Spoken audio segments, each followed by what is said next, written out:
and you pitch them in, and I'll hit them. Appreciate it. And I know you will. Home runs every time. Right on.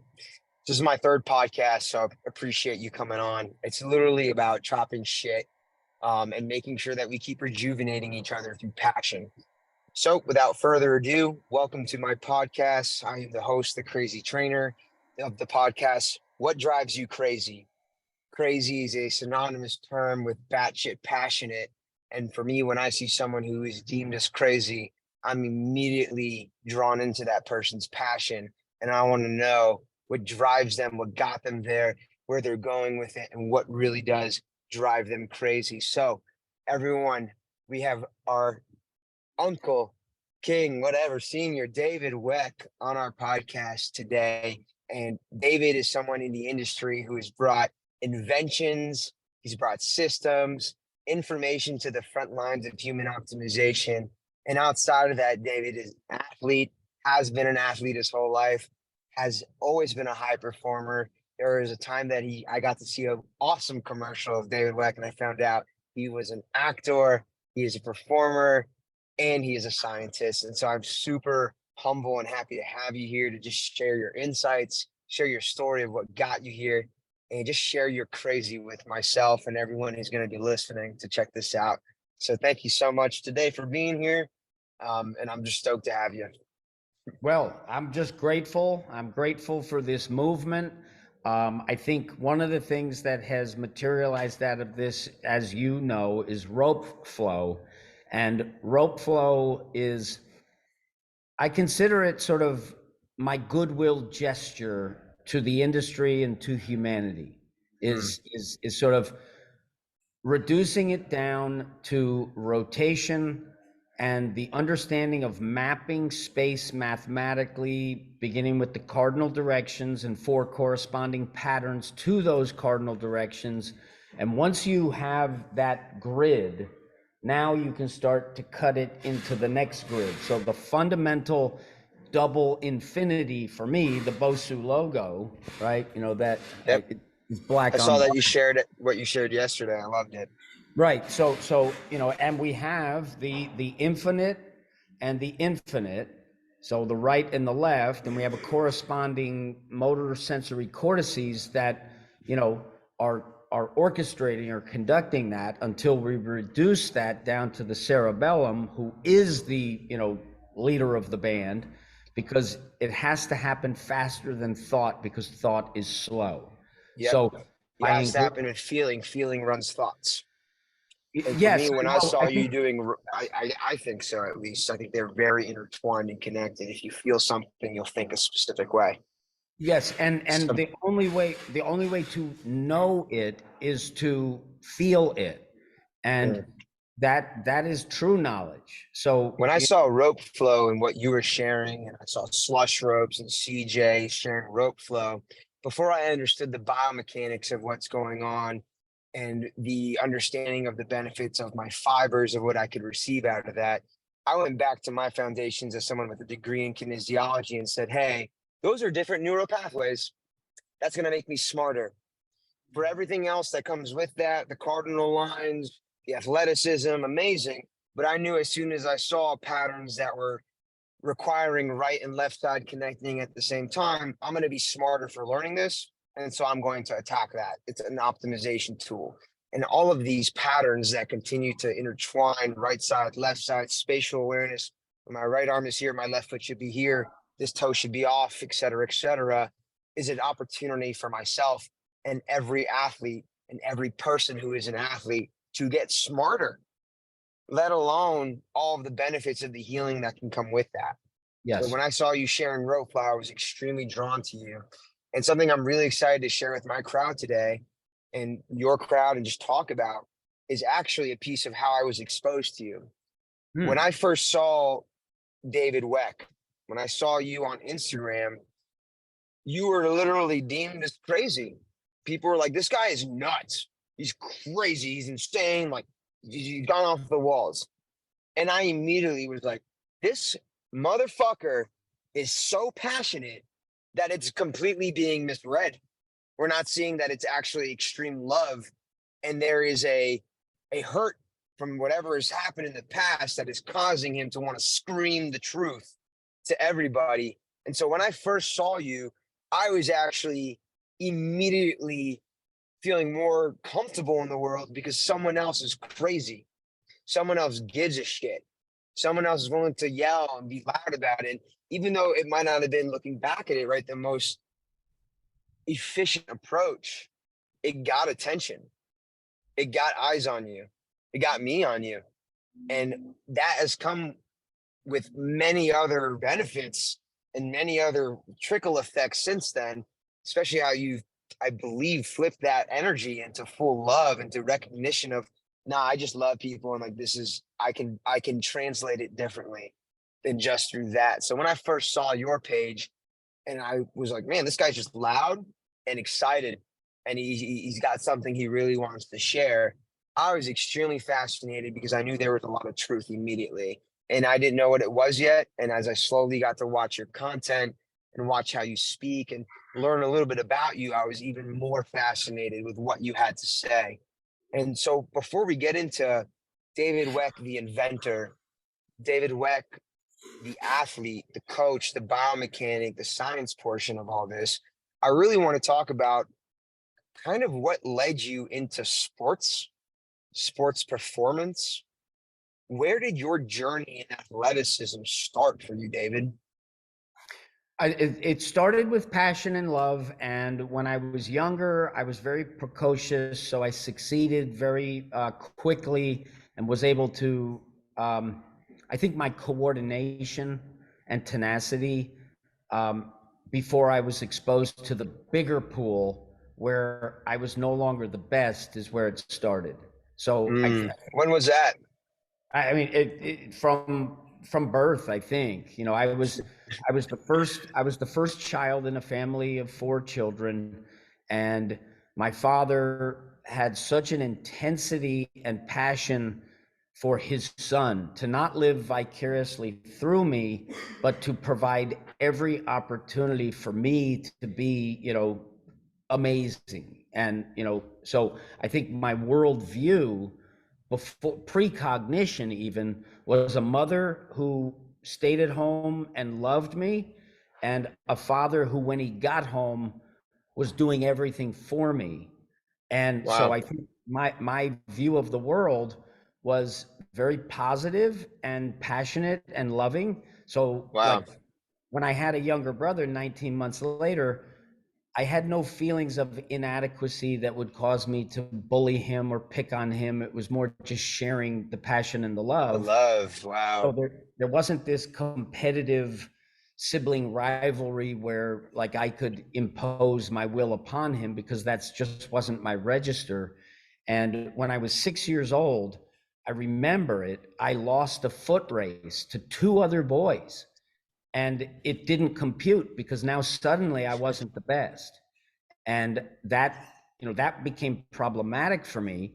And the bigger the pond that I got in, the lower I became in the rungs. And I would call myself a B plus athlete with Mm. A plus competitiveness and tenacity. So I was forced to innovate in order to compete, because all things being equal, if I'm, you know, if I'm not as strong, I'm not as fast, I'm not as good athletically, if we now do the same training inputs, well, I Hmm. lose. I just lose. So the only way that I could play above my level, which the A plus competitiveness required, I was able to take the B plus and beat the A minus type of, you know, Yeah, you athlete. got to be smarter. You got You to got to be just train smarter, smarter. otherwise, just, you know. And I think a human being comes into the world and you have a need, you have needs and you have wants. But first it's Yes. need. Okay, so nourishment is, you know, nurture is essentially, you know, being fed and clothed and, you know, just surviving are the needs. And then they transform into wants. And as that curve expands, you either get what you want or you don't get what you want. If you get what you want, you will want more. And if you don't get what you want, you either need to reconcile that you will not get what you want, or you figure out a way to go beyond those boundaries to get what you want. And so it shapes the curve. So it's not this sort of expanding curve. It comes out and then it has to morph and shift in the moment, because each moment begets the next moment. So that set the stage for that competitive drive For to be, optimization, honestly, well, from to what I'm be, hearing. yeah, and to be fulfilled, right? So I think actualizing one's potential is the key to fulfillment. And so Mm, now the challenges that you face become something that will it will shift what your actions are and your life experiences. And I was so blessed to have the support and the wherewithal from my parents, that they put my interests ahead of their own, sacrificed to provide opportunity. And I was very lucky in the sense that I never had to grow up and work for the man. But wow. I worked very hard my whole life. So, I had that work ethic, but I always had a safety net, the Wow. nest that I could go back to, which allowed me to come from that situation, but not be a dilettante who, sort of dabbles in things without really trying to go for it. And the Bosu ball was sort of this transformative flash or burst of inspiration, where I recognized is that, hey, Hal, can you close that door? Hal. Oh, sorry. Can you close that door real quick? Oh, thank you so much, Jack. Um, he's fulfilling orders. Um, All good.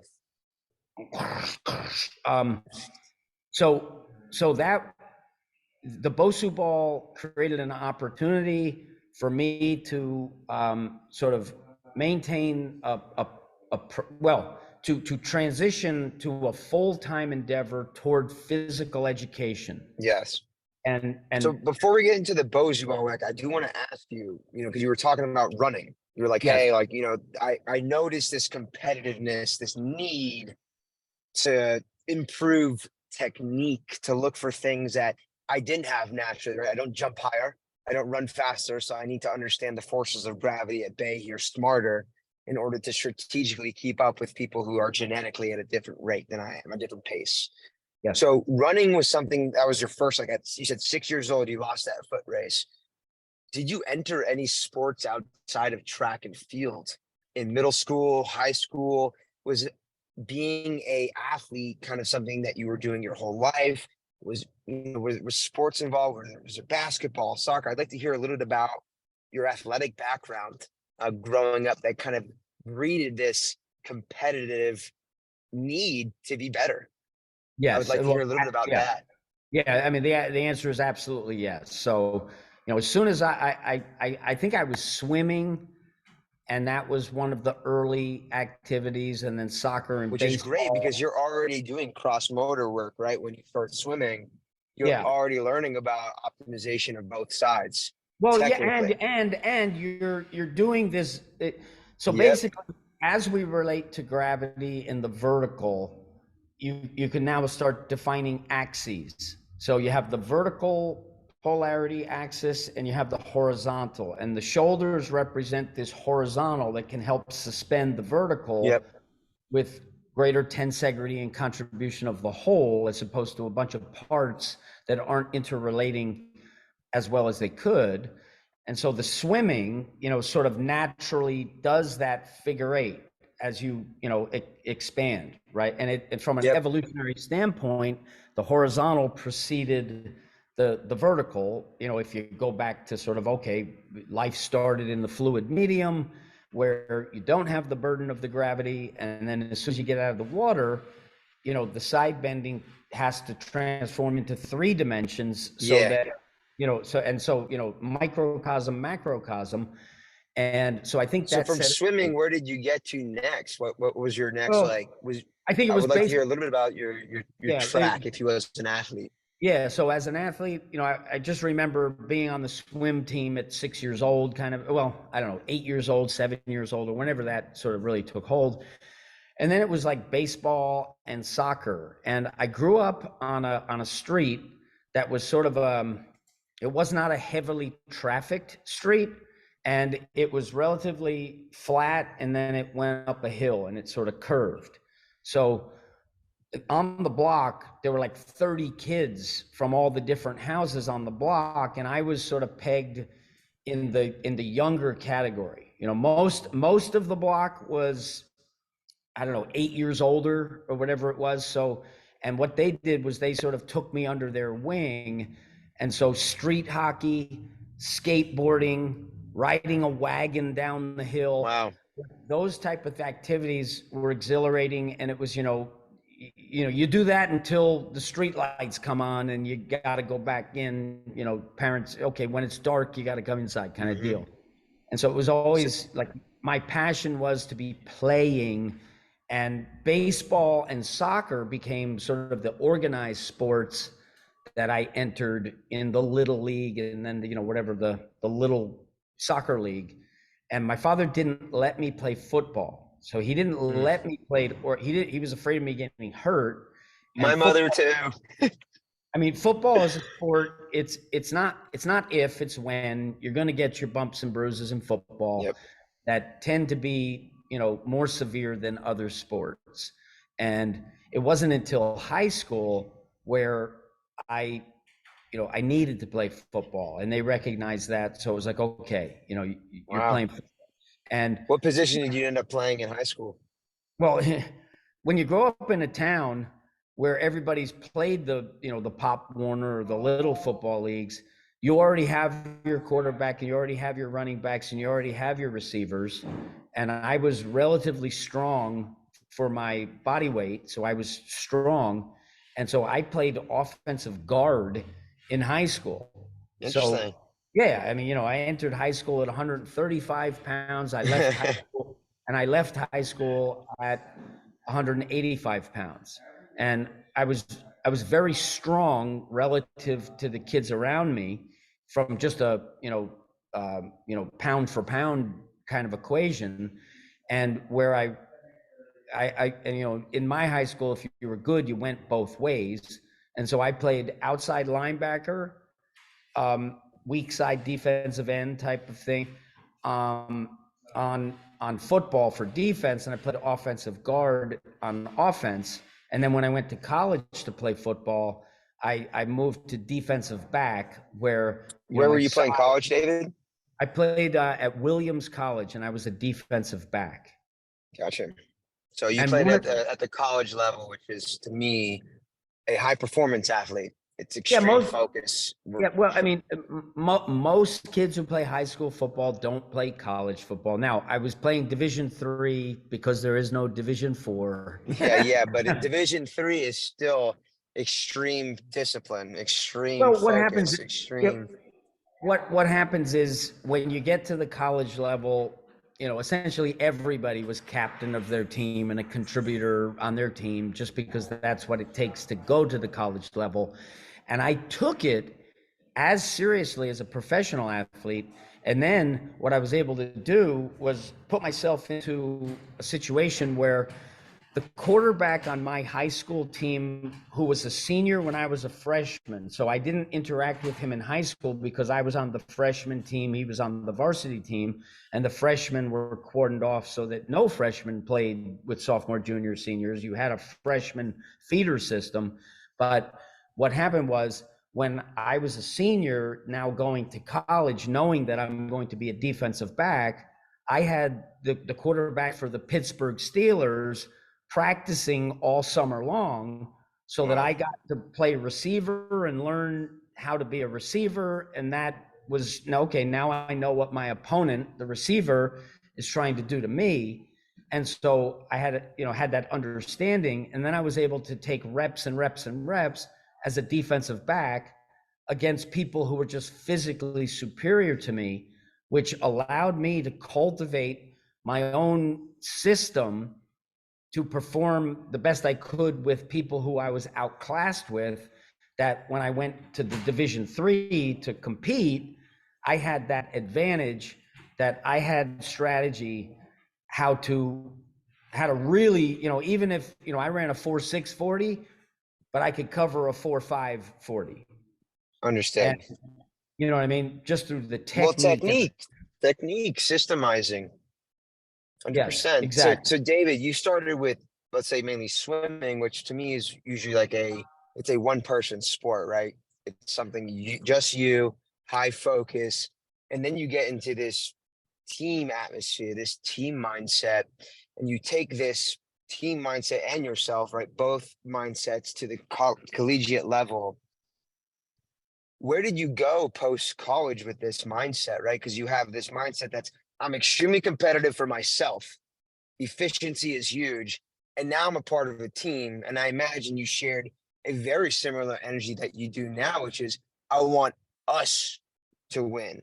It's not just Yes, me, but if I'm the best me, then that alone will allow each other to be the best us if we're all doing the same thing that way. yes. So I'm curious, once college, the career started to wrap up, or you knew you were maybe going towards your last season, you knew your D3, what was in your headspace?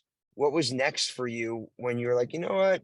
I don't know if I'm going to get to this next level, but I have all of this discipline, all of this love to share with optimization of sports. Where did you decide to go next? Well, I knew that I wouldn't be a professional football player. And so my strategy was academics came pretty easy for me. So I was able to assimilate and process information rapidly, which meant that I could get by at honors level grades with less input than so. And all I aspired to do was like, all right, I won't get less than a B. And so I'll do whatever work is necessary to not get a C. And that wasn't that high a bar for me. So I didn't try to be A plus academically. I just sort of covered my ass, as it were, so that Yeah, I would have financial opportunity I'd upon say that's graduation. optimum efficiency. Yeah, right. Do what you love to do, and do within the system, just excel in the system so you have options. Yep. And I worked on Wall Street the summer between my junior and What senior was your year, major, David? political economy. Wow. Because if Cool. if you majored just in political science, there was a lot more reading and papers. If you majored in English or history, it was all just reading and papers.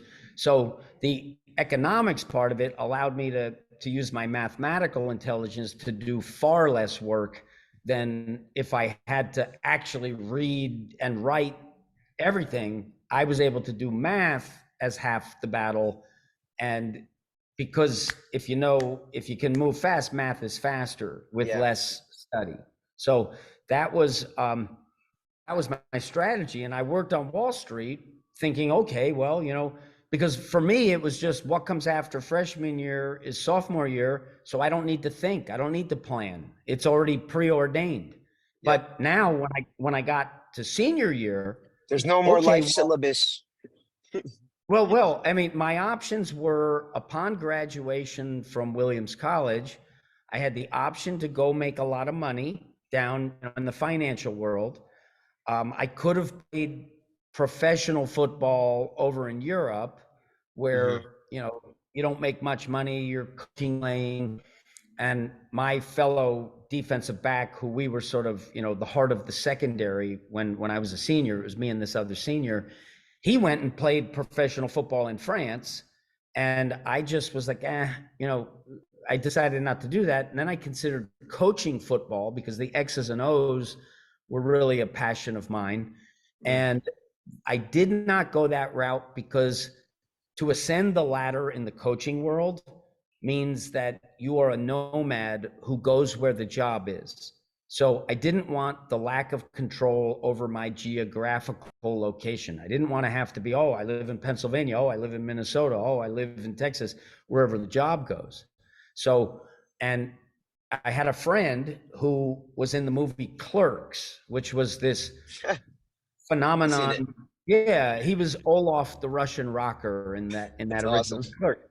And so, and this was a wing and a prayer project. They made it for a few $100s, and it turned out to blow up to become a famous movie. And so that gave me a level of excitement where I was like, okay, I'm going to go into acting. And upon graduation, I used personal training where, I had a skill set Yep. just from an athletic background where I could make my money in the personal training whilst I was pursuing an acting career. So you were And personal training throughout your collegiate career? no, sorry. Upon graduation is when I was personal training. Okay. And relatively speaking, What bumps you into personal training then? Because I no, thought it was Wall it Street was was it, it was what it was the logical way that I could create the most money in the least amount of time from myself. So in New York City, I evolved, I got a job at a gym. Well, let's put it this way. I arrived in New York City and I put out advertisements in the paper, and all I would get were these calls for people who they didn't want personal training. you know, they want me to come to a hotel and do other things. So, it's just like, okay, I don't what want were to you do that. marketing? No, you're market personal training. This is New York City, you Uh, know, and listen, it's hard to get clients putting flyers in windshields and slipping, papers under a door. So how do you get clients? So I rapidly realized that, okay, I got to get started. So I went and I got a job at a gym for $6 an hour, right? And $13 an hour mhm. when I was training someone because I was Yeah. certified, right? And I worked there for about 3 months. I did the early shift from 6 to noon so that I could have the rest of the day for the acting. And I ended up, taking a client from that gym and going to her apartment to exercise. So I was making more money doing the private sessions in a week than I was making at the gym for the week. And Yep. then Yep. just word of mouth was, oh, my friend across town on Park Avenue, okay, she's looking for a trainer. Her trainer just moved to Florida. Okay, boom. And then, okay, boom. And so my dance card was full in a couple years where I was making, per hour of work, I was making, survival money where I could Yeah. pay my rent, eat my food, and I was very frugal. And so that financed my acting career. And but So if you you would work from 6 to 12 doing PT work, and then you would go when you say I'm going to go work on my acting career. What did that mean for you at the time? well, I was very fortunate. I got an agent very, very quickly. And so I was going out on auditions, when I was very green as an actor. And the way I set it up was that fluidity of, if I have an audition, I have to reroute my schedule. And if I don't have an audition, I can train 9 people during the day and go to acting Mhm. class at night. And I So you were discovered, going to acting class. I didn't know that was a yeah, portion no, of it. I went to acting class. I pursued acting full time for 7 years. And Understood. for 7 years, I I was either personal training on downtime or doing acting, and always taking acting classes at night. So honing the craft. Got you. And then proportionately, it started out with a lot of personal training. And then as the acting started to evolve, sort of the proportion started to do this.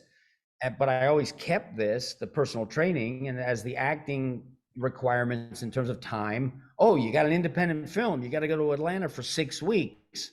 Oh, Mm. okay. Well, found a personal trainer who could service my clients in the interim.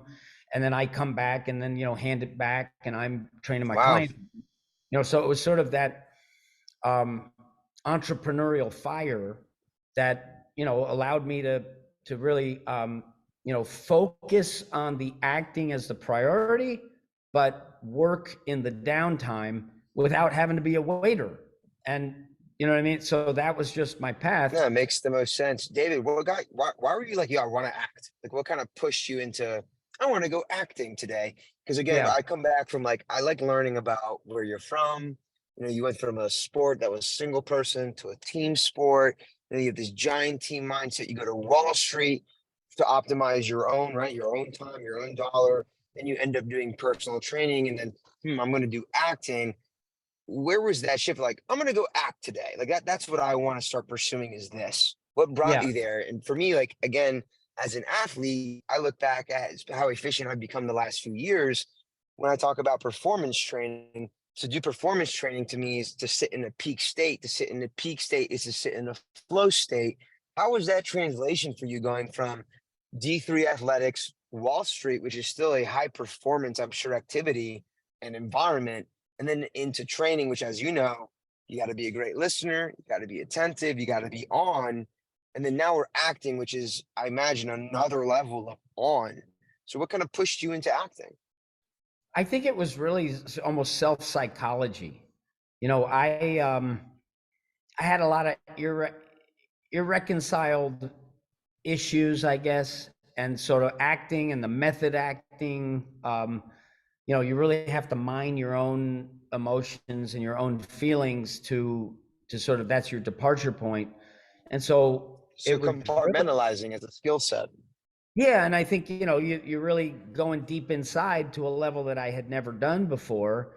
And you know, just the fear involved in the beginning of having to stand up in front of people and perform was something that I was terrified of.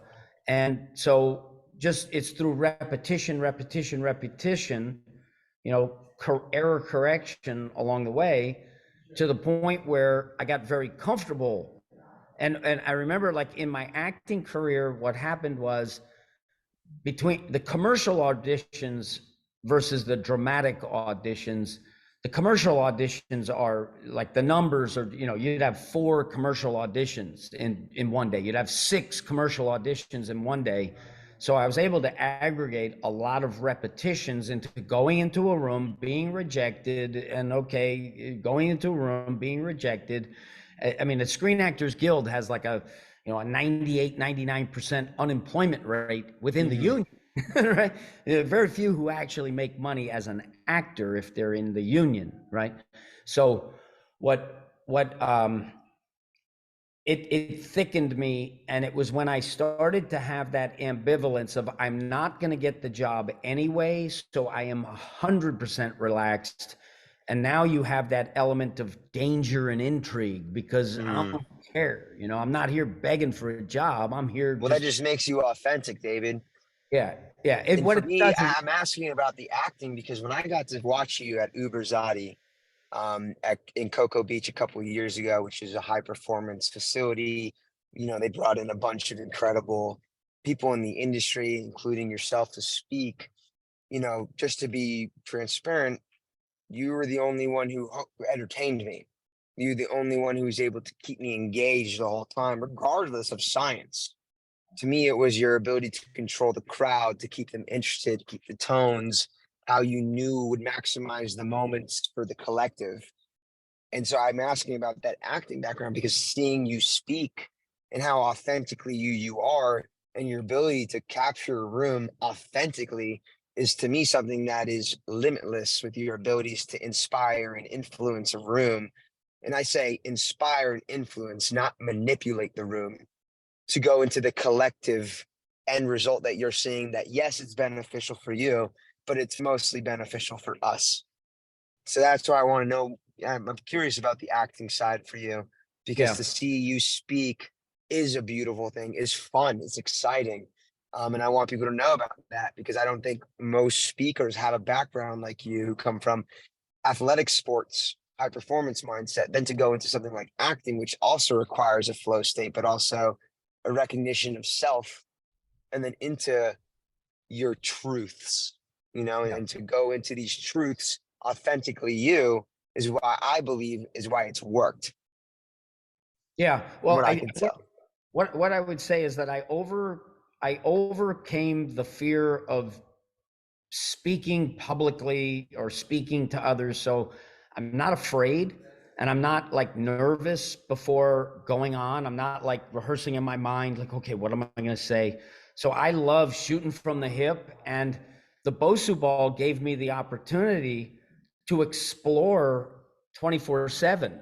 And Were you acting during the time of the invention of the Bosu ball? So let's like yeah, kind of get us so from we're acting we're also personal training. Where does the Bozu ball come into place here? And again, I want to say this for our listeners here and for the people who are going to watch this content. David Weck is the inventor of the Bozu ball, which is a product found all over the world in almost every single facility, which as a business person created a lot of, I believe, freedoms and opportunity to really dive into whatever you choose to. So where did the Bozu ball come into place during the acting and the personal training career? Where did that happen? Yeah, well, as soon as I conceived of the Bosu ball, that ended my acting career like in that instant. Wow. Because I was 29 years old in 1999 when I conceived of it, and as soon as the idea sort of flashed in my mind, I recognized the financial potential. And Hmm. so that was The like, market's open. well, and I'm 29 years old. I want to have a family. I want to provide for a family. Like, how much longer am I going to give this acting thing? You're waiting for the phone to ring. You're not driving the vehicle, kind of a Yeah. deal. More so than a lot of other careers anyway. And so as soon as the Bosu ball was conceived, I was like, okay, this is what I'm doing. Now, if I had invented the Bosu ball when I was 26, maybe I don't take the opportunity because I was still more, fixated on the acting. But Hmm. I was, having those profound moments with myself of like, am I going to continue on this path? Like, should I So open a you're a few years into your acting career when this is I going was, I on. was seven. I was 7 years into the career where my mind was starting to go, okay, do I reroute this thing now to not do the acting and reroute into should I open a gym? And Mm. I started, speaking to my clients about it, and they're like, "Oh, you should open a gym. Like, you should open a gym." And so that that sort of was, I hadn't gotten all the way there, so it wasn't like, it was it wasn't imminent, but it was impending. And then Got you. at 29 years old, when I conceived the Bosu ball, okay, bang, this is the opportunity. I'm going to do this, and in order to do that, that requires a full-time effort. Like, you can't What do. led to the conceiving of that, David? What led to, oh, that I'm gonna make a half ball thing. Yep. Yeah, bring us there because I don't think anyone can get there without you guiding us as to what led to that moment for you. Yeah. Well, I mean, frankly, I can trace it back to the roots of it, which I had not a clue the biomechanics of what I understand now. And I found rollerblading when I was 23 years old. Can you hear me still? The screen is frozen. I don't. I'll keep speaking, but I don't know if the recording is still on track. Okay. All Up right, we're there you go. good. Okay, We're good. good. So what happened was I discovered rollerblading when I was 23. So it was 1993, and I was walking through Central Park, just having a knee operation from a lingering football injury. So I'm literally, I think I was a day out of surgery. And so I'm limping along in Central Park, and I see these guys rollerblading, and they're jumping over trash barrels. And, Hmm. there was this one guy there, his shirt was off, he looked amazing, and he's jumping over like 14 trash barrels. And I was just, that was magnetic for me. I was like, I'm going to do that. So I literally went to the store and bought a pair of rollerblades and started rollerblading 2 days after surgery. Wow. Because it was just so like, I want to do that. And Uh-huh. what happened was I got exceptionally good at rollerblading, which for me was it was the embodiment of effortless power. I could, Glide. I could just, I started to really dislike walking because it was slow. Yeah. And so what I did is as I'm a very extreme person. So, Mm. and that's always been my personality is All in. yeah, all in. And so I literally existed for 6 years only rollerblading. So there weren't the rules like, you didn't have, oh, you're not allowed to do this to the subway, or you're not allowed to do this in the store. So I was in skates. If I wasn't in my apartment or someone else's, I was wearing skates because I could go out on a Friday night and be at a bar, and I'm wearing skates, and Oh, like, and I was good enough to, if you don't look down, you don't know that I'm in skates because I'm just normalizing it, right? And what happened was that created weakness in my feet. So my feet were extremely weak because they were sort of in this boot where I didn't have to articulate, and you yep, can't articulate. It's a very yep. rigid It becomes boot. dependent on that. Yeah, of course. It's like a Yeah, well, shoe. it Most was just, shoes. well, it's like it was, it was housed within this thing for 6 years all the time. And I got an acting job that afforded me the ability to buy a motorcycle, and that was very exciting, and I liked that. Manhattan was such fun to skate through the streets and, like, hang on to cars and, just hockey stop and choose. I never stopped, right? So a red light wasn't red for me. It was just, how Mhm. do I get through it? And the excitement of skating through Manhattan traffic. Like, it was just like I would like, I'd put on music and I would just like dance down Ninth Avenue, and I'd skate up I to can Yankee. relate. Yes, you can, of course. And Yeah. I would skate up to the Bronx, and right outside Yankee Stadium at that time was a half pipe. And so I'd skate up to, ride the half pipe and skate back down and skate and skate and skate. And I developed a whole, cadre of friends who we were united by rollerblading, the love of it. Awesome. A And skating so, entourage. yeah, I mean, it was just, you go in Central Park where we convened, and, that's where your friends are. And it was such a wonderful eclectic mix of people. So you'd have a 14-year-old kid from the projects and a Fortune 500 CEO That's on awesome. the same level. They're both peers, and, they're having fun together, where they would have, under any other circumstance, their paths would never collide or Never. interact. And so, Beautiful. yeah, it was just this melting pot, concentrated, and it was just, I loved it, and I loved every second of it. So, what, my feet were so weak that I was on a rocky beach in France, and I couldn't walk out of the ocean because, or English Channel, I guess, and I had to crawl off the beach. And then I went to the community swimming pool back at my hometown one summer, and I couldn't walk from the kiddie pool to the diving boards because walking on the hard cement, my feet cramped up, and I literally could not walk. My feet were so weak. Mhm. And then one day, my motorcycle, I had to jump start it because the starter motor stopped working. And so I lived on 56th Street, which is an incline. And to jump start it, I would side saddle going the wrong way against traffic. And one day, I was side saddle on the bike, a full tank of gas, and, a car sort of swerved, and I swerved, and I dropped the bike, and it broke the brake lever, and it broke the mirror, and I'm just like, gas is pouring out of it, and I wrench it up, and that's when I felt my lower back, like, experience that twinge of like, ooh, I did something. Mhm. And then a couple of days later, with a client, I just collapsed in the apartment with lower back pain. And I didn't realize the mechanism that, if the feet are weak, what happens is that now traps compensatory tension in the upper body because Mhm. you can't express the force, through the feet.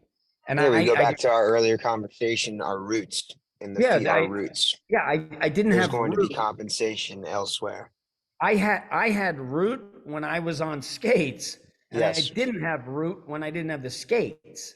So that pain, and I didn't know any of this. Like, I hadn't put it together at that point. So I didn't know why my back pain wouldn't get better. And so for an entire year, I was sort of always squirming in back pain every single day. Every moment of every day, I'm encumbered by back pain. And my solution at that time was just take pain, and I found Aleve, the naproxen, which was more Mm-hmm. effective than, the Advil and the aspirin and the Tylenol. Tylenols. Yep. So I started buying bottles, not the little Aleve, but I started buying the mega bottles, and I was taking them like Tic Tacs because, it just, okay, I can keep going now. And Uh-huh. I eviscerated sort of my organs, the liver, the gut, Yep. because Yep. if you overdo the NSAIDs, there's a big consequence internally. And I was drinking a fair amount of alcohol back in those days, so and 6 drinks for me was nothing. Like I'm not impaired at 6 drinks, and Uh-huh. it's just so acclimated to it. So that combination was the 1-2 punch that started to deteriorate my inner health, and my body went toxic and started like all these like pimples started emerging on my chest and shoulders, and my belly button was just sort of oozing, and it was just disgusting. So um, that led to, okay, well, now I have to solve that problem, but Mm-hmm. I only act when the gun is here and the trigger is now cocked. Yeah. Prior to that point, there's no need for action. Mm-hmm. And The back so, against the wall can be good for specific people, and I can relate a yeah, lot to that. listen, if Fight if or flight. if if if if my back isn't against the wall, I can still back up, right? Mm-hmm. So it truly was back against the wall, and painted myself in a corner when I had to now address that, and that led to when the conventional stuff stops working, that's when you go to the unconventional stuff. And that's when I really started to study Feldenkrais, which is a somatic discipline where it's based in reducing the effort to a level where you can discern the slightest gradations of force. So, and they use an analogy that if there's 1,000 light bulbs on the ceiling and 10 of them go out, a human being doesn't know the difference. 100 of them have to go out before we can sense Yeah. the differential. If I'm carrying a piano and a fly lands on the piano, there's no discernment of a differential. So Feldenkrais reduces the effort to as close to zero as possible. So now you can start to sense and feel the inefficiency and find a cleaner path. And that dovetails perfectly with Tai Chi and the Eastern stuff, where it's about the subtlety and the nuance of the movement more than Mm-hmm. the The football. grunt. Yeah. Yeah, The right. force So, production. So yeah, you went into more of a fluid track. So from a conventional style and conventional education, makes yes. sense. Obviously, looking back into football, athletics, strength and conditioning, you're going to squat, you're going to deadlift, you're going to do your big lifts. So you chose once your back was against the wall. I'm having pain. I'm living in pain. My internal starting to go too.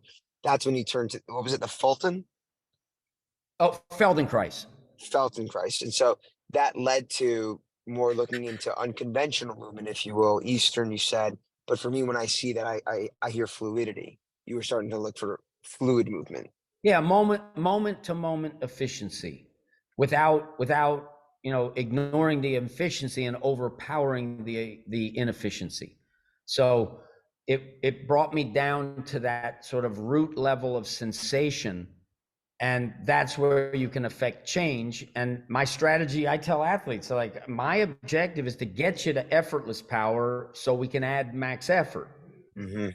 I don't want to add max effort on top of inefficiency, because we're gonna at some point in time there's a consequence that you will not actualize the higher levels if you're building on compensation. So Yep. that was sort of philosophically, now my perspective on it. And I was very intrigued by it because I was always into like brain performance too. And then learning how to use the biomechanical integration to harmonize areas of my brain that correspond to the biomechanical efficiency to radiate a harmony that becomes like whole brain flow state, like that the zone, right? Yep. And then I started to experience, tremendous brain benefits where, like, my ability to read, I could speed read just because I use the body to harmonize the brain, so now more Yep. of the brain is organized, You're you can getting focus. smarter. Me, I tell people all the time, I didn't read too much reading in the last few years, but the neural pathways led to a more extreme awareness and a more extreme awareness, not only in my body, but in my environments, my spatial awareness, my cognitive Yeah. awareness is all increased, not through books. Books are great, but through movement and Yeah, exploration of well, that fluidity. where the books have the greatest value is in understanding the principles at play and then building upon principles so that, and if it's first principles physics is the first, sort of law, and Structure. then yeah, and it's just you have to build on the first principles. And the first principle is gravity. That vertical polarity is the burden that we all, exist within. And gravity is where, which is vertical, and it's when. It's Hmm. 9.8 meters per second squared accelerating. So everything is happening. So there is, in that sense, there is no such thing as not dynamic. Okay, well, we have static balance and we have dynamic balance. Well, no, it's all dynamic balance, Because it's right? constant. Yeah, it's happening. So what led to the Bozu, David? You went from you were starting to go into unconventional. You're starting to explore Tai Chi, which is more of the martial side, right? Martial arts, going into that zone. Where Yes. did the Bozu ball start to plug into that for you? When was that like, that's So what I got to do? yeah, so what happened was I was going to this physical therapy and it wasn't working because it wasn't addressing my feet. And so it was all building on something that wasn't foundation, so it wasn't effective. And the insurance ran out, so this is your last physical therapy session. And the therapist said, "Well, okay, now that you're going on your own, let me show you this exercise ball, the stability ball." Hmm. And in my world, it was called the Swiss ball. This was And Paul. and then I found Paul Chek on the internet, who was really the first guy to take the therapy application and apply it to strength conditioning performance with the ball. And there was a picture, it wasn't even a video, of him squatting on top of the ball, standing on the ball. And so I was like, hey, I'm going to try standing on the ball.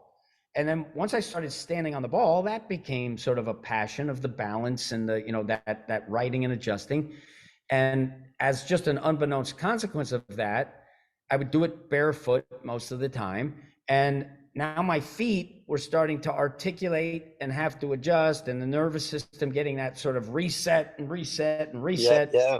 And that was what gave me light at the end of the tunnel to rid myself of the back pain. And then it's progression. And I progressed both in the yang and the yin. So my Feldenkrais background led me to explore things on the Bosu ball. Like when you're jumping onto the ball and then jumping from one ball to another ball, you are ready for failure. So you're on guard. And now you're much more apt to successfully fail if you're doing something that is dangerous. Yeah, it Now, requires your attention. yeah, it requires the focus. So what happened was I started exploring the other direction of the Feldenkrais, where I'd stand on the ball and get as quiet as possible, and then I would close my eyes and like tilt my head. And now you're not invested in sort of the rapid athletic adjustment. And one night I was watching the NBA finals and I was on top of a 75 centimeter ball, like that's a big one. I closed my eyes, tilt my head, and whap, like it went out from under me. I landed with my sort of lower back and glutes on the ball. I did a backflip over, landed on my neck. And the first thing I did was start kicking my feet just to make sure I could still kick them. Like I was Hmm. terrified that, okay, Yeah. I almost broke my neck. And that sort of led to this dilemma of, well, how can I continue to progress that medium that was giving me so many benefits? And that later that night, I thought, what if I cut it in half? And like instantly, I was like, oh my gosh, oh my gosh. And I lived in a little 200 square foot apartment studio. I had 7 stability balls in that apartment because of the extreme nature of my personality. And so I knew the metrics on that ball. They were selling millions of them every year. So I'm thinking, oh, I cut the ball in half. I never seen that. That's going to be so useful. And And I now you've know, provided more security, right? Now you're yes, taking a exactly. lot I of mean, risk out of that. yeah, Wow. I took all of the instability out of the apparatus, and I fixed the instability to have a stable unstable. So now Hmm. suddenly my risk profile is practically nothing, because Correct. you get your foot to the floor and problem solved. But I could still close my eyes and tilt my head and, really get in tune with the subtlety and those gradations of force, where it's not the first loss of balance that you lose your balance. It's the adjustment that is too much in reaction to the stimulus. So you're paring away and you're making the adjustments more subtle, where up, as opposed to right? Yep. And Yep. and so that started to accelerate my back recovery to the point where I was Wow. recovered with the Bosu ball. But I knew the financial opportunity No, instantly. the market is open because now you have security, which takes away the risk. You knew the actual efficiency, which is going to actually bring results to people with pain. Yep. And lastly, profit, right? Yes, That was the yes. last thing also. It's like, okay, that makes sense too. Well, People, planet, profit plugged into all three. I recognized that there was utility and novelty. It didn't exist, and it was useful. And that is the definition of an invention. Literally, Wow. you can only get a patent if it is novel and useful. Like, those are the criterion. For So the I was like, invention. So okay, you create this Bosu ball. You start, I imagine, training with it on your own. Knowing you, I mhm. imagine you're sharing it with friends. You got to see this. You got to check this out. Then it takes off, because like we said, the Bosu ball is everywhere. When that happened for you, most people they get successful. And thank you. That's it. I'm done. I did the Bosu ball. Fuck off, world. That's it. I made it. David Weck chose to completely, when I think about that, because mirrors, right? We're all mirrors of each other. And so what I can see within you, I see within myself in my own head. And for someone to get to a point of financial success and still want to give as hard as they can, once that invention of the Bosu ball took off, now you have finances to cover your security, exploratory journey. What was next for you once you knew, like, the Bosu ball took off? We're starting to see the Bosu ball into different gyms. Not everyone is using it in the way you wanted to, and that it was originally meant to do, but it's still going. What was next for you once the Bosu ball started taking off? You started to create some funds for yourself. Where did you choose to start investing your time? Well, I want to be the best in the world, and what existed prior, I was not the best at. Any defined category, there's always somebody better than me, and that's okay, that's irreconcilable. So, and what I did was I begin with the end in mind. So I said to myself, I want to become the world's foremost expert on the subject of balance, measured by locomotion. So I had an objective measure, because time is objective.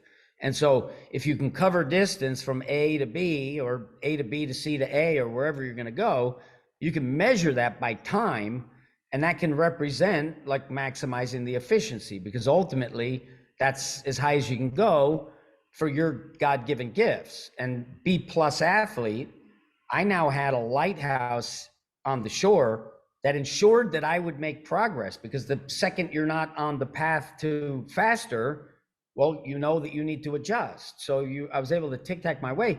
And what I discovered very quickly soon thereafter is that fight and flight, it's the same coin.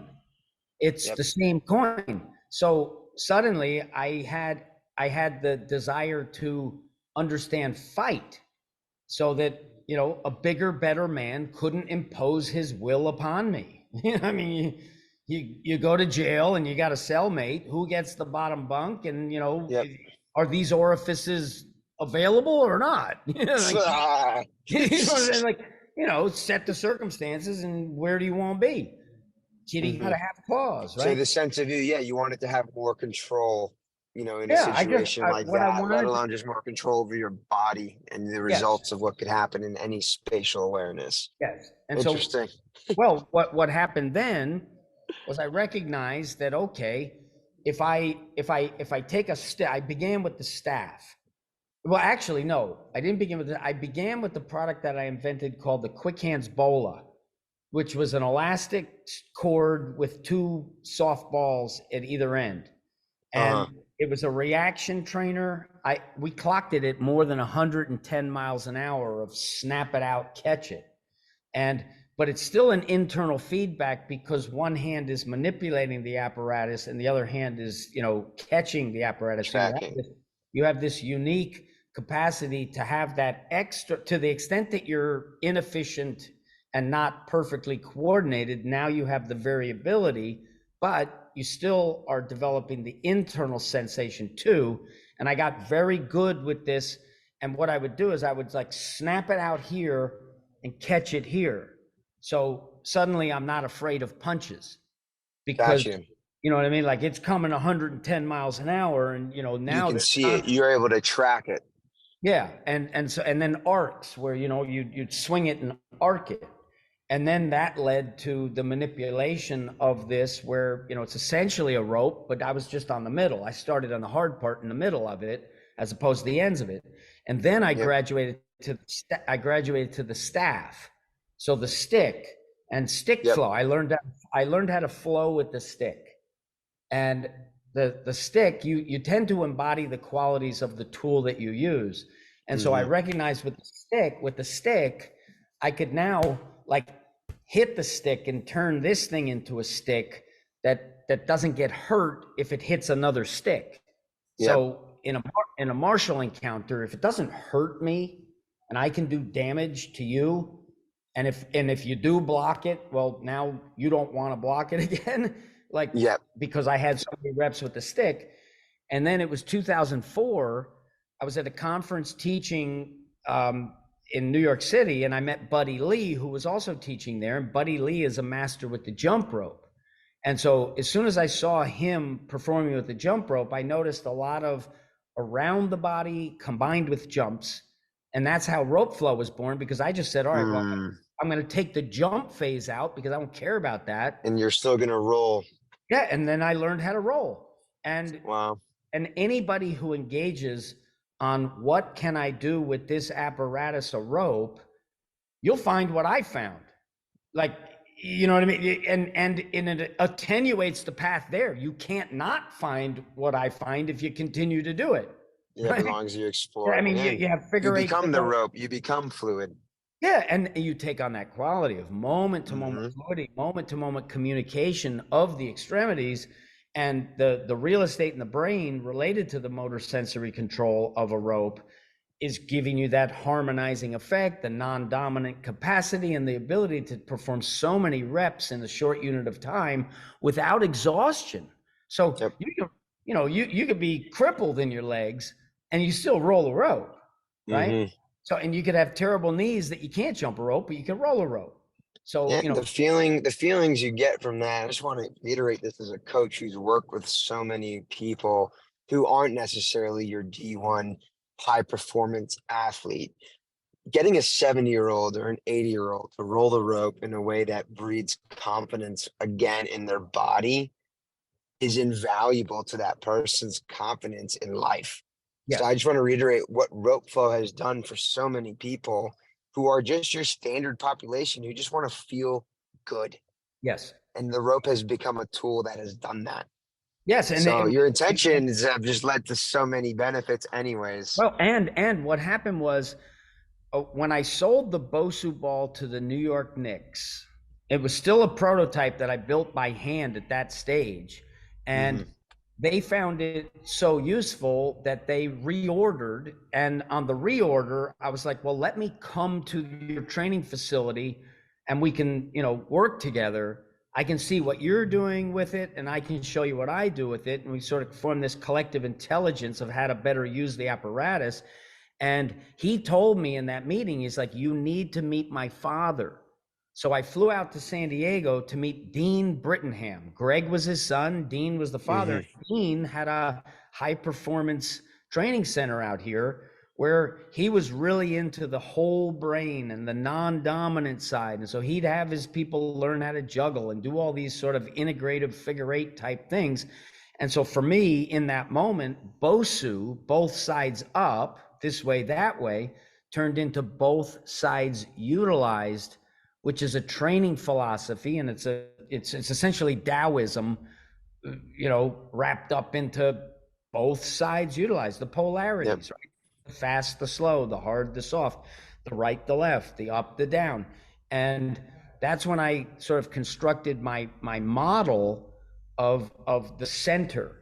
So, they say give a man the correct lever, you can lift the world. But if I know that there's two infinities, right? The two hands, and then I apply that to a number line, you have the infinite, which is aggregating and getting bigger, and you have the infinitesimal, which is getting smaller. And the key for human performance is not in the infinite, because that runs out. It's in the study of the infinitesimal. And the way to get the wheel to turn fastest and the greatest is get to the absolute center, where that adjustment makes the thing fly on the infinite level, right? So you gain more and more control, the more infinitesimal you can now be the focus, or that point in the middle of it all. And so that I started to spiral, and then I had the resources to go to Chinese medical school and study martial arts, fly to New York City and study personally with William C. And this is after the Bozu ball had taken Yeah, off, this is I all after imagine. the Bosu ball. And I moved to San Diego, and I remember consciously saying, I'm not going to start surfing because I don't want it to turn into rollerblading, where I got, Mm. no financial payout at the end. I'm not good enough from what God gave me to get paid to surf. So I'm not going to devote my time to that craft, because that's time away from my terrestrial exploration of fight and flight. So and then the Chinese medical school, the more you dive into the Eastern philosophies, the more you realize the congruence to the Western anatomical. How long were you at a Chinese medical school, David? How long were you in there? I just did 1 year because I knew I didn't want to become an acupuncturist. And what I Mm-hmm. did was I like to I like to learn on my own terms. So what I did was the founder of the school had a clinic, and I went and trailed him just as an intern, unpaid, to, do the acupuncture clinic, and got to understand it in that light, where I was performing the modalities. I did everything there except for insert the needles, and so I So started you to. learned the principles. Yeah, and I learned, and I got to see his practice, and I got to see the common threads of how he treated patients. Was he had a protocol that was universal, and then from that universal protocol, it was specific to the malady, or something that he was trying to treat. So again, both sides utilized, and that led to an understanding of the meridians and the points. And I started to understand the energetics of that system. And the energetics of that system turn out to be congruent with the Western anatomical movement models and the Mm-hmm. fascial integration of the body. And so I was able to assimilate those two things, East and West, again, both sides utilized, to take the mysterious and the woo-woo, but actually understand it. Put logic in it, 100%. Exactly. So Cool. yeah, so that's how sort of, the Bosu ball set the stage with that acronym to go from both sides up to both sides utilized. And I'm not a product guy. The products that I create stem from a philosophy. So I can Yep. always go back to the well, and how can I actualize this philosophy? And that is my guiding light for my next innovation. So I'm operating at a level where nobody's had, probably in the history of humanity, nobody has logged more hours in just pure exploration, because in previous times, it was martial to the death. Now we live in society where empty hand is, you walk around, you don't need a weapon because you have this civilized society. So now there aren't the consequences to the martial that there were back when, the Wild West, you get in a dispute, one guy's dead, right? Mm-hmm. So, and you have this very gentlemanly, civil interaction to find out who's the better man. And, that lets you keep on playing the game. And so nobody probably has logged as many intense hours focused specifically at fight and Fight flight. or flight, Found balance. Yep. the foundation of them both, where balance is the king on the chessboard, strength is the queen on the chessboard, and all the pieces working together is the coordination of the task. So Love that. if the king dies, the game is over. So the balance is the king, because strength without balance is inefficient and misdirected. Correct. So I was able to manipulate my strength, honing the output of my strength, which is limited. Like, one of the things that I love is, you are physically superior to me. Okay, so if we were to measure the metrics of who is stronger, you're stronger than me. And there's nothing that I can do to catch up, because just God gave you bigger muscles. And, and and Keanu and Chris Chamberlain and Tom DeGilly, like, there's so many, Alex Kanellis, there's so many people who Mm-hmm. are physically superior to me that can take my principles and they get better relative to themselves. Yep. So now you have Mm-hmm. proof of concept and now you guys are capable of feeling things that I can't feel. And you guys expand the capacity to now go further. And so we have this collective intelligence that keeps on getting validated at higher and higher levels. And unless Yeah, you and the can, numbers don't lie. yes, right. And unless you can make the very best better, you do not have something universal. Like, I Correct. mean, I you can love take, that. you know what I mean? Like, and it has to be universal to be universal. And it's that highest level where the gains are very precious and very difficult, where you Yep. truly are putting your philosophies, principles, and practices into the crucible of reality. Every millimeter counts when you're on the stage like that. Yeah, And so that's where millisecond. I'm obsessed with millimeters of performance getting better, because that is optimum efficiency. That is what we're here to do on this planet, is to expand and grow. Yes, and like, David, you take someone like Chris Chamberlain, who, like, his physical prowess is literally just superior to mine. And a funny story, I came in the lab a couple years into us working together, or maybe only a year, and he looked me dead in the eye and he goes, "I have felt the coil deeper than you will ever feel it." And I'm like, what? Wait a minute, what? what a flex, right? G's gonna tell me you're gonna hit my G spot better than I can. Holy moly. That's so funny, dude. That's hilarious. And I could totally see how him being super serious, dialed in, and telling you that No, too. he was, That's I so mean, funny. he was as serious as you could possibly Uh-huh. get because he believes it. So David, we're touching on the core a little bit, and I want to be sensitive to our time. I want to make sure I respect your time, and I know we said an hour and a half. So I have up to another 15, but I want to respect it, and I want to make sure I ask a few things that I really want our listeners to gauge in on. We just talked about coiling. Coiling to me is a felt truth. It's something that when you feel short side, long side, you feel the efficiency and the power of it. You feel it. The truth is the truth. It works. It's a numbers game on top of that. And then the science is there for gait, locomotion, punching, power production, everything. It makes an 80-year-old feel better to know how to coil, let alone a 12-year-old, let alone a collegiate athlete, stronger, more powerful, and whatnot. And I would say, for me, at least from an outside perspective and potentially the industry, the coil right now is what's gaining a lot of recognition, a lot of momentum. It is becoming something that you don't argue with.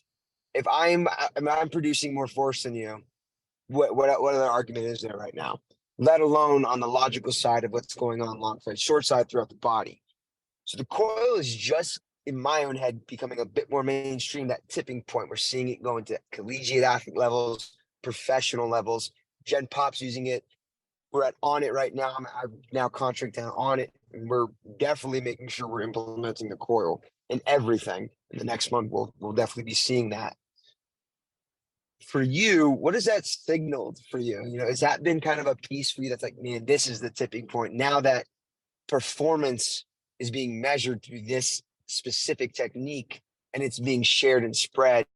What does that bring up for you? Are you excited? Is that something that's like, have Well, you, what yeah, are you feeling through that? well, I certainly, one of the things I feel is less frustration that, the obstinance, willful ignorance, the cognitive dissonance of the guy who's doing a Palloff press saying that's the foundation. And I feel very lucky and fortunate that I get to be the guy who said head over foot. Mm-hmm. You know what I mean? Like nobody else said it. And I get to be the guy who defined the polarities of longest and strongest on each side. And Yep. the skeleton is the architecture. So without the skeleton is what is strong. Okay. And if the bones aren't optimal, you can't be optimal. Yep. So if you have these arrangements with the myofascial system, well, it has to be congruent with the skeletal arrangement in order to work. And you have to understand the difference between range of motion and range of rotation. So if we go back to brachiation, where I'm hanging from a branch, the most efficient alignment that I can get the least muscular contraction and the greatest fascial integration is hand over foot. So it's hand over opposite foot, head is outside of foot, is the longest range of motion that we are capable of. But it's not the longest range of rotation. In order to get the longest internal path of fascial integration, that is the spiraling to a locus of center where, and this was Keanu's big insight that I told him, is when you reach the end range of motion, you have not reached the end range of intent. Of rotation. And intent is rotation because it's all Yeah. rotation, and intent never ends. So that's how you get the. That was my big thing when we went over the core fist and we Yes. were going over the force production of that. Yes. That's what something that clicked with me forever was, man, that forward intention is still there, even if the range of motion isn't. Like Yes. can't keep And what going, I would say, the intention continues. and how I would qualify forward intent. Forward intent is ultimately derives to what's happening in the foot. So to go backwards, you're forward in the feet, right? So the way Yep. you get the leverage is it's forward intent through the feet, because I don't always want to go forward. Correct. Sometimes I You want want to to pivot. go, a lot of the times I don't want to go forward, right? Yeah, I want to pivot. So what I need, shin angles and transfer of force to the ground through the architecture of the foot. You have to understand that's a spiral dynamic as well. And leverage is understanding that the outside of the foot leverages to the heel and the inside of the foot leverages to the talus. So we have this sequential sort of first floor, second floor, that if you don't optimize first floor, second floor doesn't get optimized. So that's I'm never going to stop distilling and distilling, because where I'm on is I'm not on infinite. I'm on infinitesimal, because that will yield a greater output. And if you think about in terms of infinite, well, okay, what comes after 3,000 pounds? Nothing, right? But if it's infinitesimal and intent, now there never has to be an end.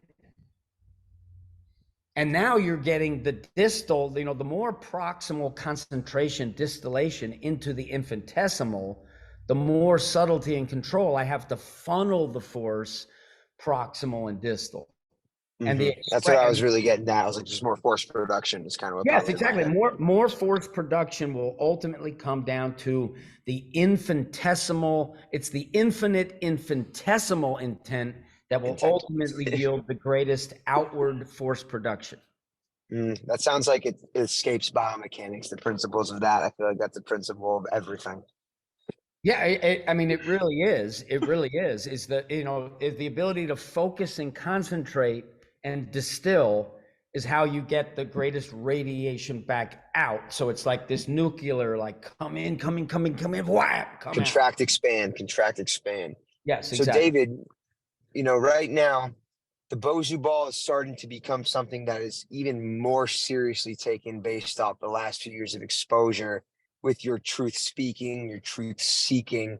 The coil is something that has come to the front lines in the fitness industry. It's beginning its entry point, if you will, to high performance athletics, let alone for me in my setting with one-on-one clients, rehabilitation, Mm-hmm. rehabilitation, more efficient and confident movement, more connection to feel themselves as human beings, which breeds a confidence, right? That's spatial awareness, knowing that we're one limb than the other, where you're consciously going.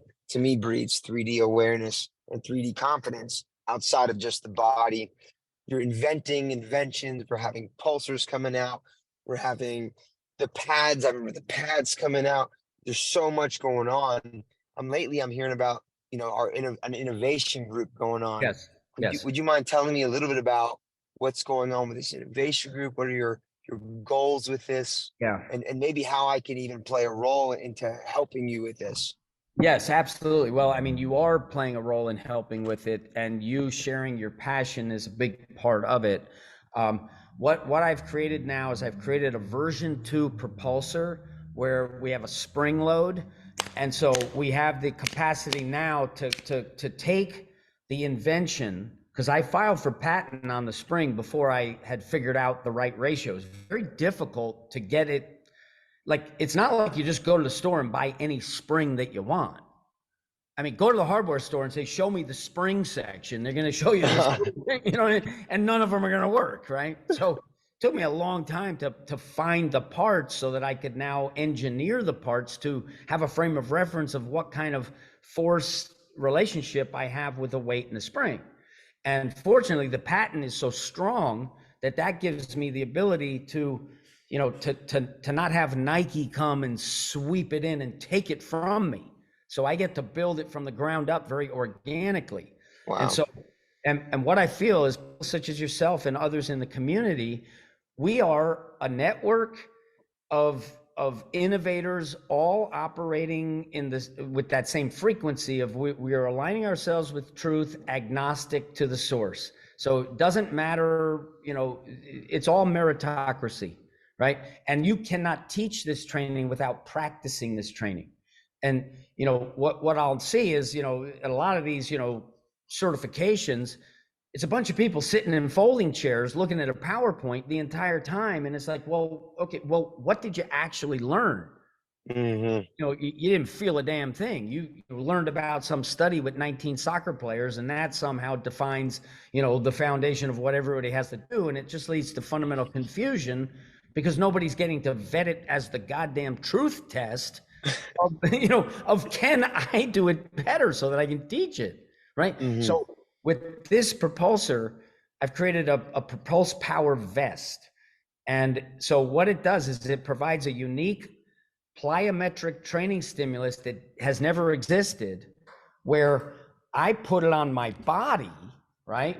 Put 20 Yep. cartridges on your Now you body, can feel the pulse of the and whole, all the yes, fiber. and with zero learning curve.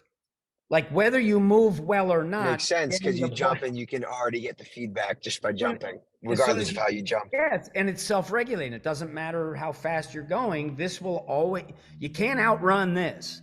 Yeah, So the feedback will always be there. That's really cool.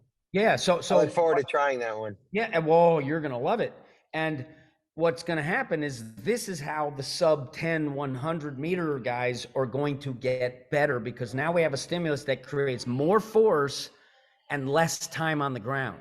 So the nervous system is not encumbered by this additional weight. The weight essentially weighs nothing whilst the weight travels from top to bottom.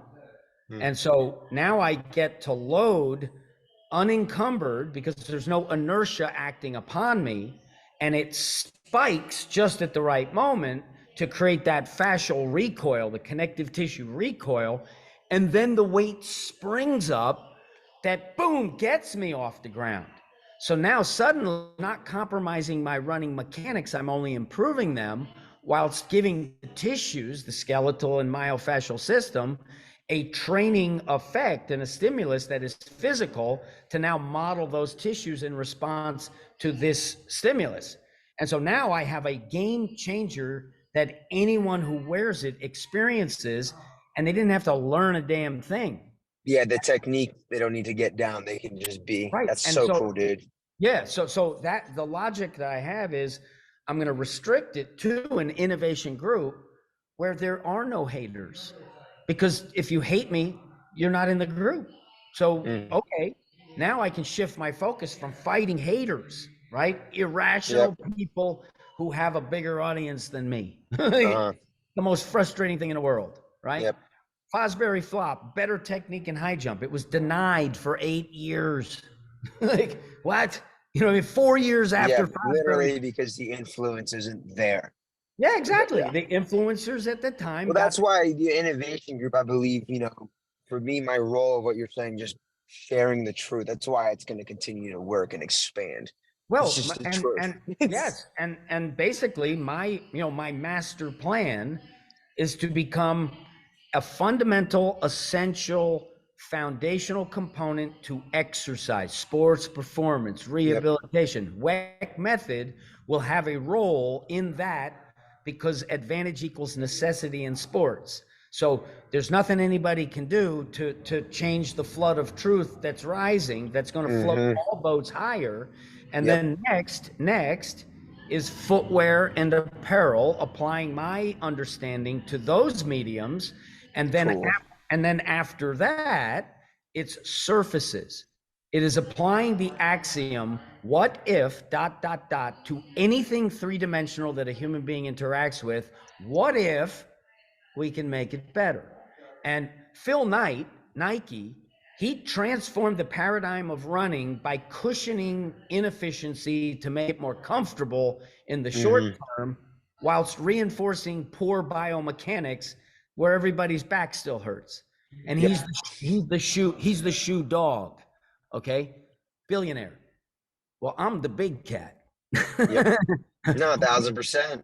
Who begins with biomechanics, and my tools and products stem from biomechanical efficiency, not comfort, because Mm-hmm. the ultimate creature comfort is coordination. So if I have a harmonic body with all my own idiosyncrasies that now resonates with balance, that's the foundation that you can build on. And Yeah, now that's I what's can, going to work because now you have all these principles, these foundations, and now the brand awareness, the yes, influence, yes, we can. I'm just throwing myself. We as a part of the truth here, we can grow with that. yes, Now we can grow with that without and a collapse because the principles are there. yeah, X on the map is X on the map. And when you arrive at X, you don't go to anywhere else. What you do is you drill deeper on X and you stop digging, you start drilling because you know exactly what to do to get at X. And Gretzky said, skate to where the puck is going to be, and the puck will always spin at X. So it's like, okay, I got there first. I get to brand it, stick my flag in the turf, and now I get to have a brand that can become billions of dollars, Mm. and relatively immune to artificial intelligence, because the AI can only look back right now. So it can't, it it doesn't have the sensation that we have. Yeah. So AI doesn't understand what orange juice tastes like in the same way that we understand what orange juice tastes like, right? So I think, and we still embody the three-dimensional experience with all our frailties and idiosyncrasies and things, that we can improve the human condition through physical education. And I think that's the foundation, because there's no bullshit. David, you love people, man, in my head. Like for you to want to share all this, for you to want to bring it to the front lines, like I said, monetarily, it doesn't make sense why you would be driven to do that right now through just monetary, although there is logic there. It sounds like to me, like when I really take a big objective step back, this is a human who loves people, who wants to see them do better, who wants to see them feel better, who wants to see them live a life without pain, because pain equals taking away from presence. Not having presence equals not having the highest, most efficient, most optimal quality of life that we can have on this planet. So, would you say that your heart for people is a big part of your driving seat to get what you're getting out there and get what you're getting done? Well, I think in a sense, it's the ultimate win for me personally, because if you go back into human, the evolution of humanity, we're social creatures, and there's a certain dynamic that can get to a certain number where there is cohesion, trust, and you're ostracized for breaking the rules. So therefore you don't break the rules, and everybody wins together because you all have a role and a function. Now, as soon as that group gets large enough, that falls apart, and the Machiavellian scheming and lying and cheating becomes, a short-term advantage that wasn't there at some point within our social construct. And I'm a card carrying narcissist. I won't be the best, and I care about me, Yeah, but I've aligned it with altruism to, if my work can work in your own self-interest such that I don't matter anymore, you're only going to operate in your own self-interest, and I have now given you tools and techniques to do in your self-interest regardless of who I am. I make no yeah, difference, right? yeah. That's the ultimate Well, alignment to me, for, that's what I'm saying. This is all given from love, man. well, it Like, yeah, ultimately, it's your yes. own love, but it's just love. Yeah, no, and again, it's if I can do something that you will want to do because it's in your own interest and it has nothing to do with me, Hmm. well, then that's that's the ultimate play. Yep. because because if it is based on me, well, I'm going to die someday, right? Hmm. You know what I mean? It can't be based on me. I don't need to be. Yep. Yep. I'm not the guru. You know It's what I mean? based Like, on the value that you've given, yes, and it's a that value value is proposition. irreplaceable, and there's no way to, right, even give back besides acting on that value. That's the Yeah, only way to yeah, provide that listen, fulfillment back. value is the ultimate victory, because and again, go back to the beginning, go to the family unit. My job is to protect and provide, and if I'm doing that, well, then your job is to nurture and and educate. And so you go back to and like back to the beginning of the individual sport versus the team sport. The team sport, you have more motivation because it's not just about you and me having About us. children. Me having children, like, I know for a fact that if the bullet is traveling, I'm diving in front of it to protect my child, Yep. right? Oh, you need a kidney? Well, take mine, because you have something that is greater than yourself, which is a greater motivating power than the selfish power, because it's more fulfilling to, Hmm. to do that. So it all is coming into alignment, and it's a very exciting time, and the world How needs, exciting. well, the world needs it more now than ever before, frankly. Correct. And because it's the physical realm, it's not bullshit. You can Yep. say anything, you This is can the lowest hanging fruit. it's the fruit. If you don't eat, I mean, it all comes from the stomach. In the Mm. Chinese acupuncture meridians, the lung is the first, right? Breath, inhalation, inspiration, and the lung meridian begins internally in the stomach. Mm. Got to feed the beast. We'll have to deep dive into that another time, homie, because now you got me curious about what else you know about this world of meridians that I've never dived into or dove into. But I have one more question before we hop off. And and again, I'm coming at this from an objective standpoint. I got to watch you get looked at as a nut for a year and a half, in my opinion. That's what I felt. I was like, man, this guy is being discredited and not seen in a way that is so, it's wrong. It's wrong. The results are there, right? Now we're seeing this turn around. People are listening. People are receiving you. People are hearing you differently, open to it. So, one question for you is, in the last few years, what would you say? And I think I wrote this down a little bit just to make sure my words are all right. Um, what's the biggest feedback for you that you've gotten over the years that have been the biggest game changer? Your approach to getting the truth out. Because to me, to see the momentum over the last 2 years from that first year and a half of I'm crazy, I'm nuts, and I love, and I want to help, and I'm mad, and I'm angry, and what's the biggest feedback you've received that has led to where we are today? Or have you received feedback? What I would say is that one of the things that I think is super powerful is the rope flow. Because if I could offer anyone my greatest piece of advice for physical education, it would be master 4 patterns with the rope. That's the Rosetta Stone. It will create the greatest integration.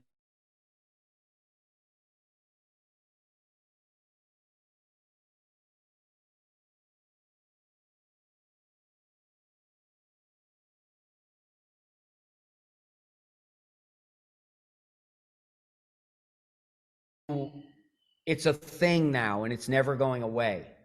And Yeah, if you compare it to sort of what it was compared to, which is a jump rope, everybody has a jump rope. Everybody knows what a jump rope is. Very few people do it.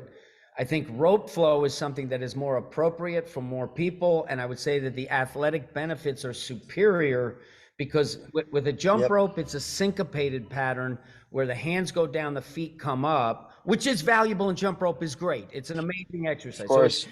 there's nothing wrong with it in that sense. Like, I don't poo-poo jumping rope, but rope flow gives you beat where everything goes down and everything Yep. goes not syncopated. It's boom. And Rhythm in every yes, angle. and it is the down and the up. It's the Weck method logo. It's down and up and it's rotation. And if you don't jump through, you have to rotate. So Correct. that's where we have, I think, what I like is I like the minimum barrier to entry.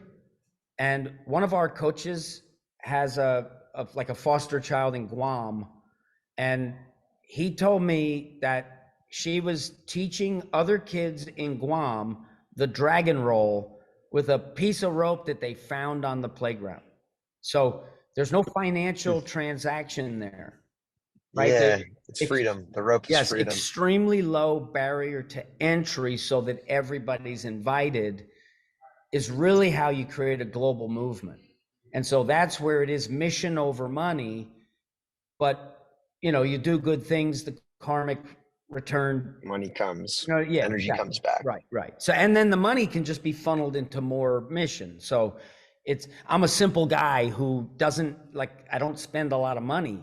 You know what I mean? Like I don't care about those things. Yeah, fancy cars, and I can see that. Yeah, I I mean, see. I truly don't care. So there's no temptation for me to, to sort of get trapped in that rat race of, oh, my Mhm. lifestyle requires that I have this, so now I might be, willing to You compromise. can compromise your principles. Right, Yeah, and I right. can see that. That's something I've honestly admired about you.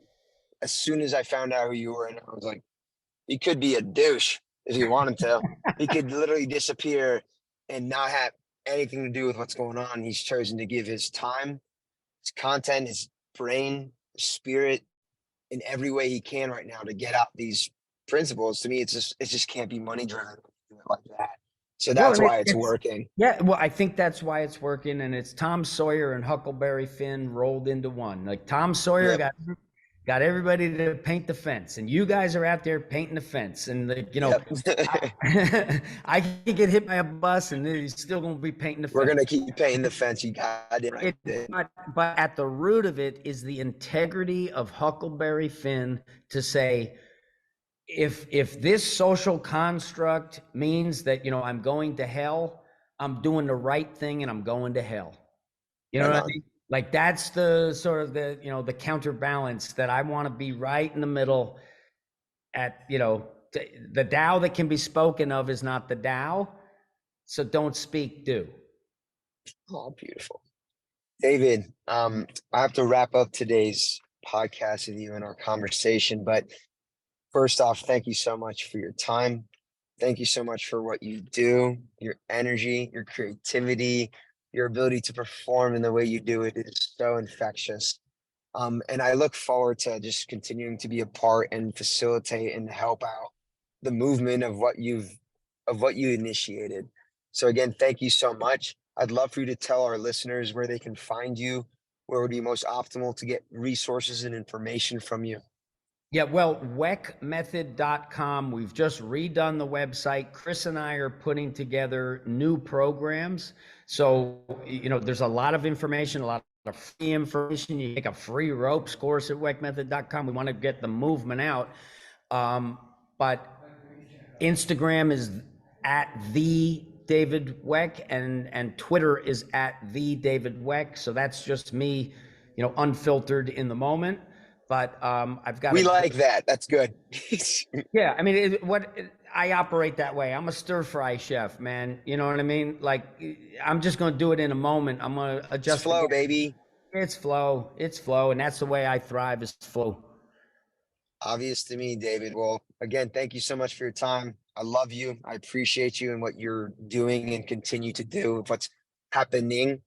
And I'll continue to fight with you and continue to paint the fence. And always, any way I can help out. I know WMQ is coming here soon on it. And so, I'd love to be there to just support. I spoke to some friends actually that are influencers, but that are very curious about what I've been doing in here. And Yes. so I'd like to maybe sometime I'll shoot you a DM and tell you about who I've met that I think might want to get Well, involved listen, to listen. expose on a bigger scale. If you can be there, be there. Okay. I'll be there. Okay. Oh, Perfect. And David, we'll be there. We got listen, you. this is going to be an epic event, and there's going to be so many great people that, like you said, Jerry, you could feel that it's starting to happen, and this will be sort of a, another moment in time that just puts an accelerant into it. So Yep. And I'm I'm here to help accelerate it. That's all. That's my job. I'm so grateful and I'm so happy, and pinch me because it's happening. All right, David. Well, again, thank you for your time. Love you. Appreciate you. Chelsea, thank you for what you're doing. I got to hop off because I got a client that's waiting on me, but at least I get to say I was talking with Weck and he's going to be like, oh, and so we're okay. So, but I just want to get into him on time. So again, thank you so much, David. Hey, Right Jared, on. you do a great job at interviewing. You're Yeah, really, this was awesome, It's yeah, my I guys. mean, third I'm time. so Thank you. excited. I'm so you're, excited to you, chop this up. I love you I, both individually, and I love you even more together. This is well, very exciting. and let me say this, like, Marty, my business partner, I was talking with him when he came into the office today, and he's like, "What you got going on today?" So, well, I'm doing a couple podcasts today. One of them's with Crazy Trainer, and Marty said, "I love that guy. He's just like, that guy is so awesome." So just know that you are appreciated by everybody on the team. Thank you so much. And Marty was great to me every time I've had an interaction with him. So I look forward to connecting with you guys more as we go. So this is the year that I'm supposed to accelerate the movement in different areas of America and Amen. potentially the world. Oh, the whole world. Rope Flow's already doing that. Yep. But I'm going to accelerate it. That's all. Yep. Okay, All great, right, my Jared. brother. Well, you have a great day. Take it Likewise. easy and we'll connect soon. All right. Yes. All Let's right. Bye, go. Chelsea. Godspeed, guys. Okay.